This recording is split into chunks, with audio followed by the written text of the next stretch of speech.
Fuana Cakapala. Kini terpublikasi bernama Borobudur. Ada 160 panel pada relief dasar Borobudur yang kini tidak diekspos bahasa dan falsafah yang mendasarinya. Ini bukan dari India. Di figura relief tertera 12 kata, Sevarga, dan salah satu kata yang lainnya adalah Mahecakya, di panel nomor 43 di relief dasar Borobudur.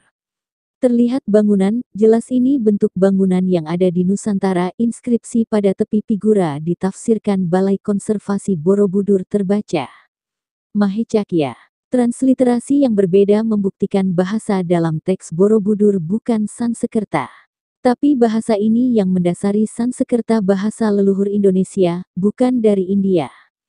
Sedangkan bangsa Jerman mengambil simbol swastika dari bangsa yang lebih maju di masa terdahulu. Bangsa itu adalah kaum Caka, Sakaya, Sitya, Arya leluhur kita bangsa Nusantara Indonesia.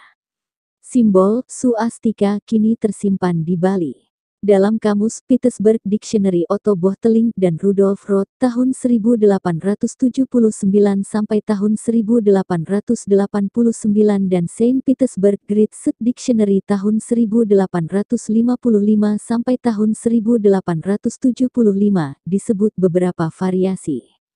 Literasi teks kata tersebut ditulis dengan berbagai varian antara lain Mahesahya, Mahendranagari, Mahendrayajin, Mahesa Bandu. Kata-kata yang memiliki makna yang mirip dengan Mahesahya, baik dari bahasa Sanskerta atau dari bahasa Jerman adalah seorang pria yang agung. Kata-kata mirip lainnya, Mahesahya, Maheshvara Siddhanta, Mahibrit, Mahidra, Mahesahya, Mahahava, Mahavanich, Mahesudi. Di dalam Harvard Kyoto transliterasi kata Mahecakya menjadi Mahezahya, di Veltuis kata transkripsi, Mahe, mendapat imbuhan, Sahya, versi e-trans modern adalah Mahesahya, Mahesakya, dalam font IPA, Mehekj.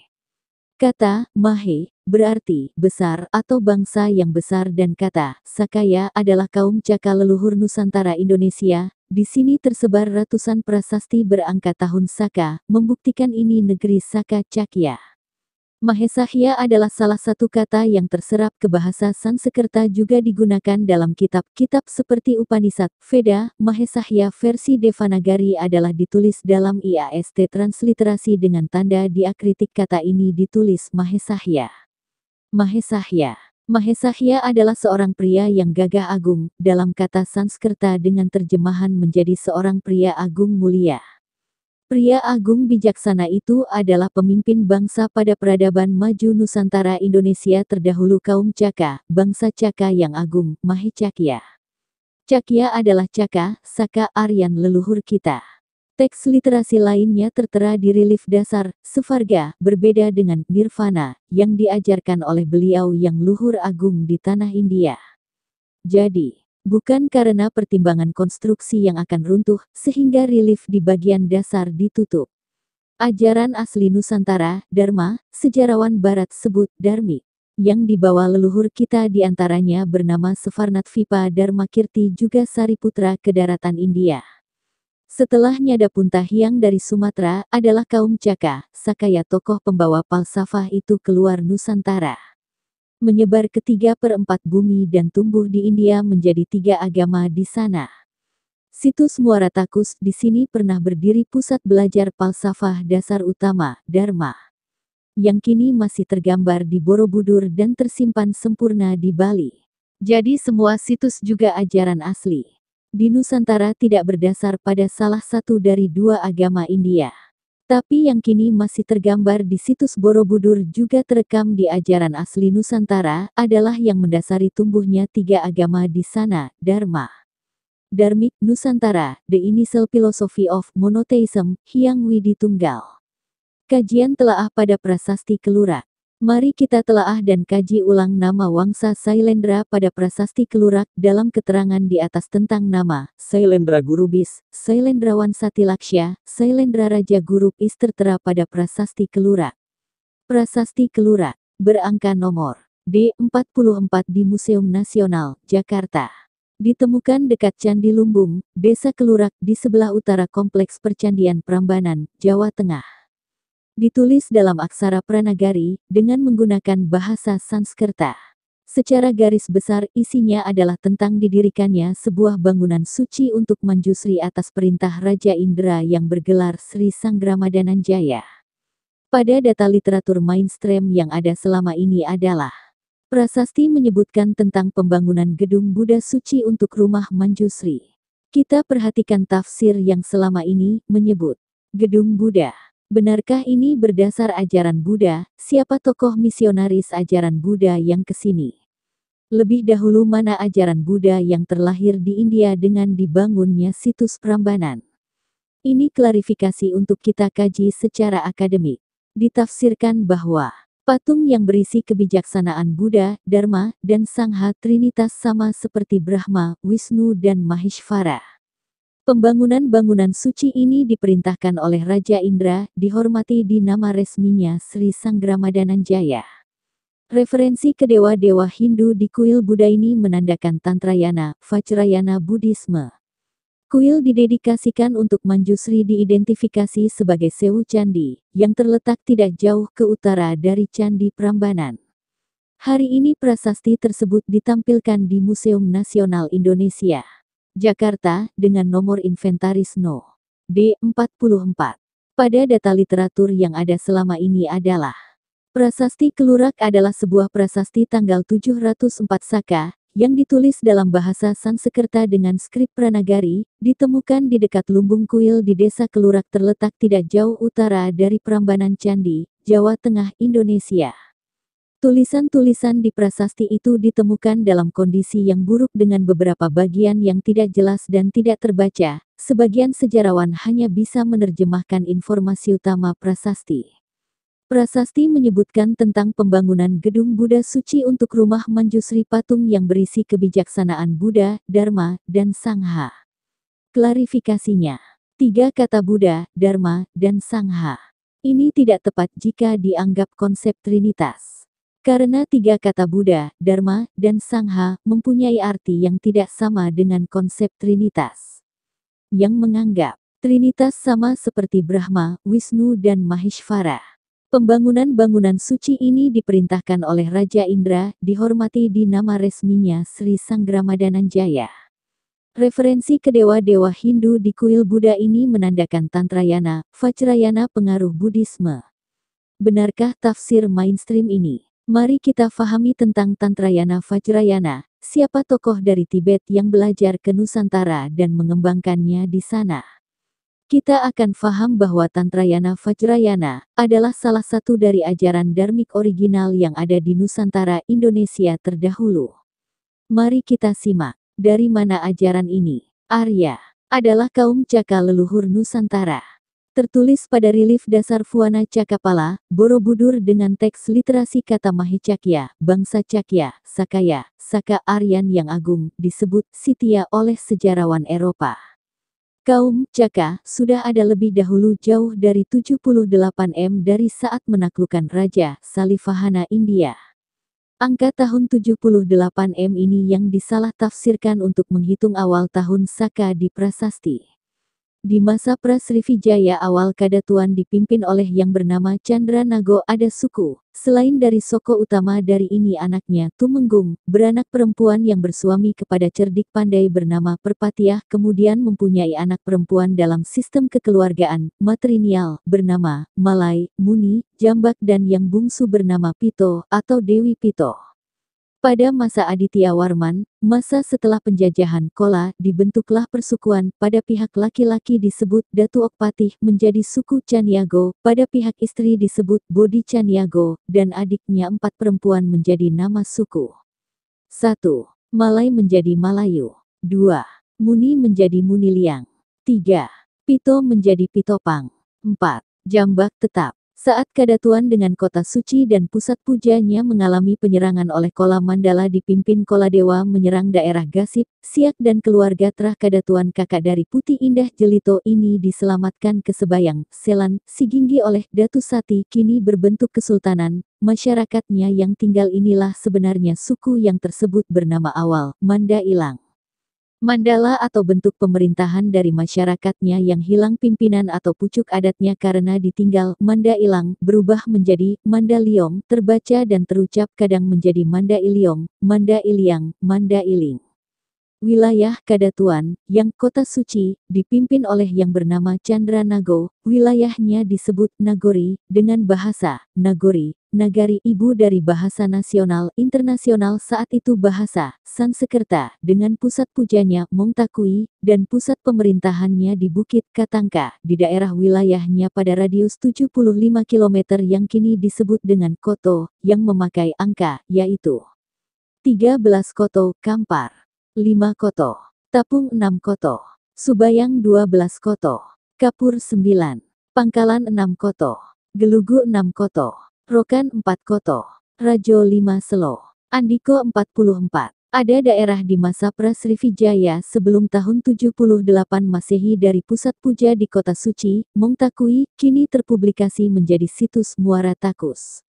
Lokasinya, jika saat ini berkendara 77 km atau 1,53 jam melewati daerah Kuok.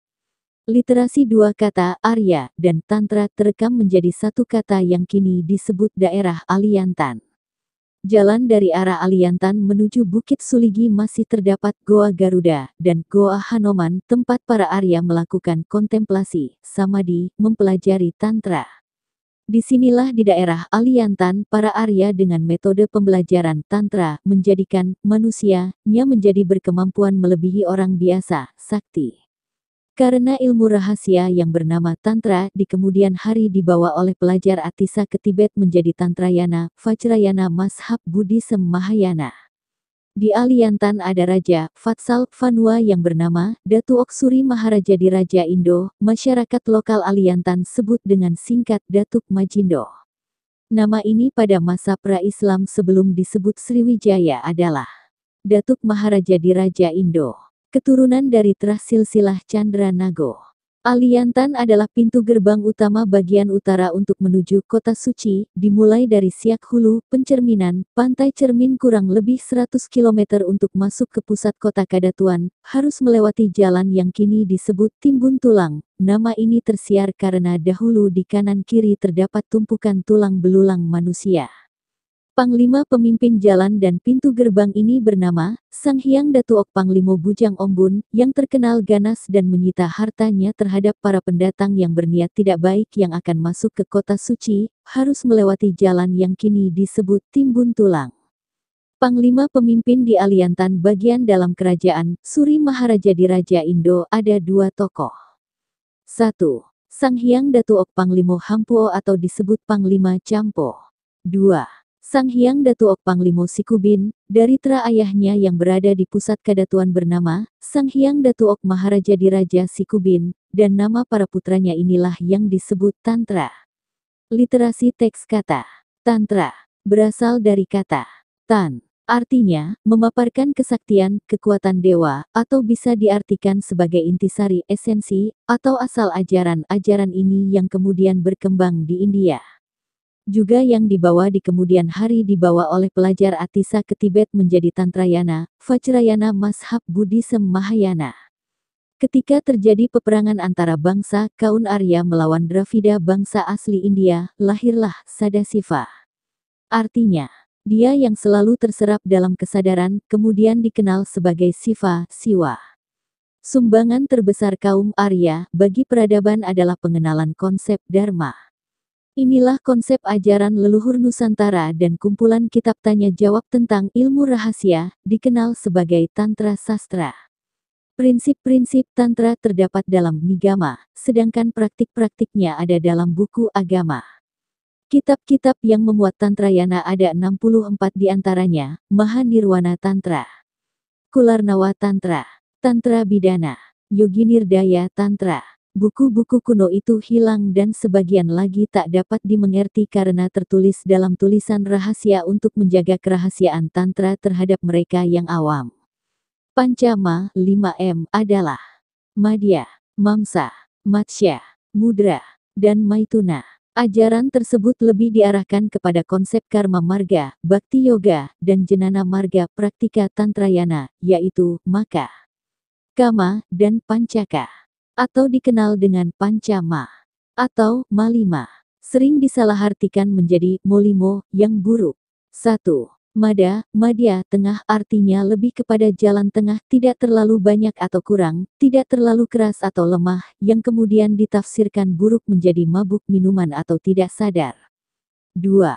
Mamsa, mam sama dengan aku, sa sama dengan pertiwi, tanah artinya lebih kepada memadamkan nafsu dan keinginan, mematikan semua indera, yang kemudian ditafsirkan salah menjadi mematikan hewan, memakan daging dan meminum darah.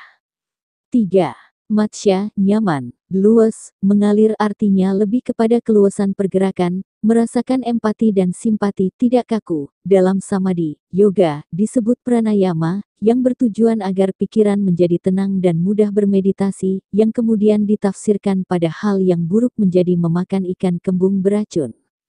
4. Mudra, bayu, tekad, jiwa, adalah penjiwaan yang mendalam, penuh tekad, pelaksanaan tindakan dan pembuktian, yang kemudian ditafsirkan buruk menjadi melakukan gerak-gerik tangan dan tarian hingga lelah. 5. Maituna, persatuan, menghancurkan, yakni menyatukan pikiran kepada kosmis, menghancurkan pikiran, tenggelam kepada kehampaan, mencapai kebebasan pikiran, yang kemudian diartikan salah sebagai persetubuhan massal. Selanjutnya, Tantrayana, mempengaruhi ajaran Buddhisme, aliran mazhab Mahayana yang menitik beratkan kepada usaha saling membantu antar pengikutnya dalam mencapai kebebasan jiwa, yaitu nirvana, di mazhab Mahayana Buddhism. Dalam Dharmik original ini disebut Svarga. Tantrayana yang melebur di Mahayana disebut Tantra Vajrayana atau Tantra Mahayana, artinya adalah ajaran Tantra berasal dari Nusantara, bukan India, Tibet. Ilmu rahasia, dikenal sebagai Tantrayana, inilah yang dipelajari Aditya Warman untuk melawan para penyerang yang sudah sejak abad 9 ingin merebut kota suci, dengan pusat pujanya, Mongtakui, di masa setelah bernama Srivijaya baru bisa dikuasai oleh Raja Kola Mandala. Bersamaan dengan pulangnya pelajar dari Tibet, Atisa Diphamkara Suryanana ke negerinya membawa Tantra, menjadi Tantrayana, Vajrayana mazhab Buddhisme Mahayana. Atisa Diphamkara Ricnana adalah nama asli, nama lainnya Otis Diponkor Srigan, tokoh penyebaran Mahayana dan Vajrayana gelombang kedua ke Tibet abad ke-11, terlahir dari Prabhabati Devi dan Sri Kalyan 980 m. Pada tahun 1013 m, Atisa melakukan perjalanan bersama 125 orang berlayar mengarungi samudera dan badai menuju daerah yang disebut Boga, sebuah negeri yang pada waktu tertentu jika matahari tepat di atas kepala menghasilkan efek tanpa bayangan, adalah equinox di situs Muara Takus, bukan Palembang atau Sri Lanka. Dari 21 pemuda yang dikirim, hampir semuanya meninggal dalam perjalanan dan hanya tertinggal 2 pemuda, Rinchen Zangpo dan Legshai, yang sudah menguasai bahasa Sanskerta. Sepulangnya 2 pemuda tersebut menyampaikan kepada raja bahwa yang tepat mengajar di Tibet adalah Atisa.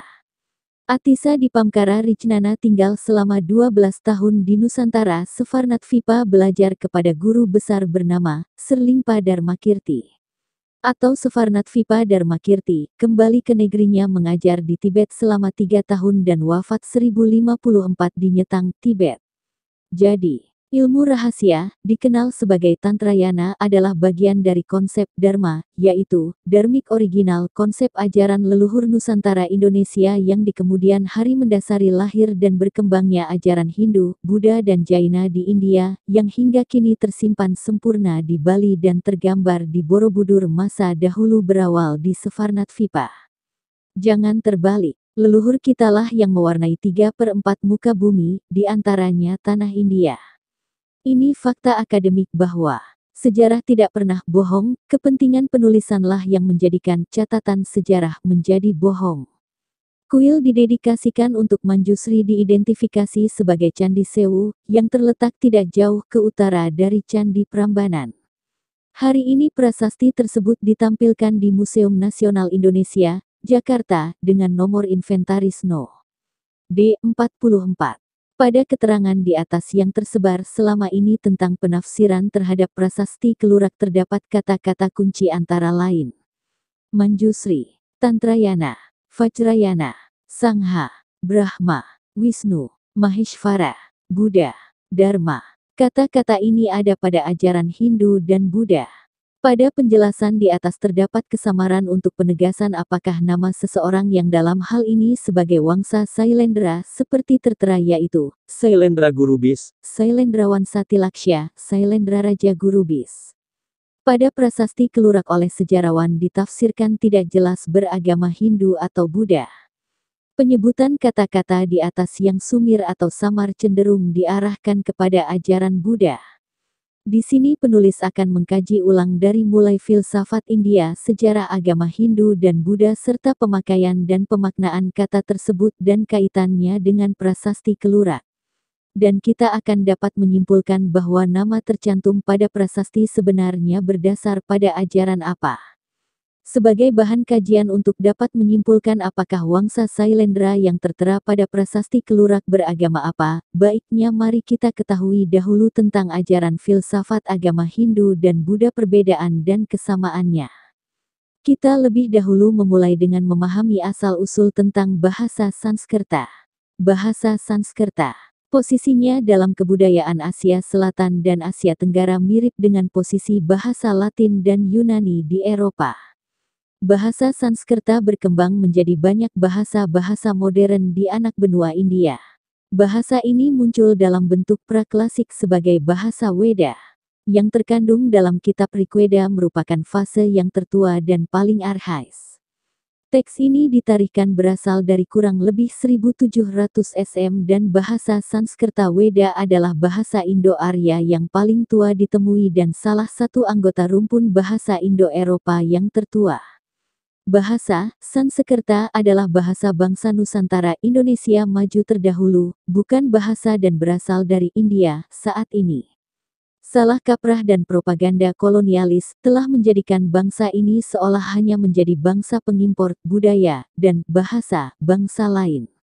Saat menjajah, negeri ini dinamai Hindia Belanda. Hanya dengan satu huruf H hilang, sempurnalah kata India itu menjadi anggapan sumber budaya dan bahasa bangsa Nusantara. Dan kita diam.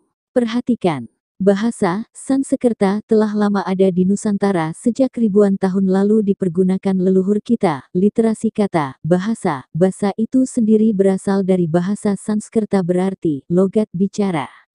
Ini asli bahasa kita. Penelitian bahasa Sanskerta oleh bangsa Eropa dimulai oleh Heinrich Roth tahun 1620 sampai tahun 1668, Johann Ernst Hensleden tahun 1681 sampai tahun 1731. Sir William Jones berceramah kepada Asiatic Society of Bengal di Kalkuta tanggal 2 Februari tahun 1786 berkata, bahasa Sanskerta, bagaimanapun kekunaannya, memiliki struktur yang menakjubkan. Lebih sempurna daripada bahasa Yunani, lebih luas daripada bahasa Latin, lebih halus dan berbudaya daripada keduanya, namun memiliki keterkaitan yang lebih erat pada keduanya. Baik dalam bentuk akar kata-kata kerja maupun bentuk tata bahasa, yang tak mungkin terjadi hanya secara kebetulan. Sangat eratlah keterkaitan, sehingga tak ada seorang ahli bahasa yang bisa meneliti ketiganya, tanpa percaya bahwa mereka muncul dari sumber yang sama, yang kemungkinan sudah tidak ada.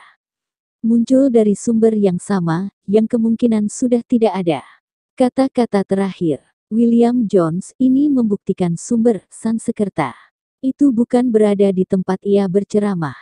India. Dalam bahasa Indonesia saat ini ada sekitar 800 kata-kata dari bahasa Sanskerta antara lain wajah, sedih, cinta, cinta, agama, agama, antariksa, antariksa, arca, patung, bahaya, baya, bejana, bajana, bidadari, vidyadari, Buddha, Buddha, seseorang yang telah sadar.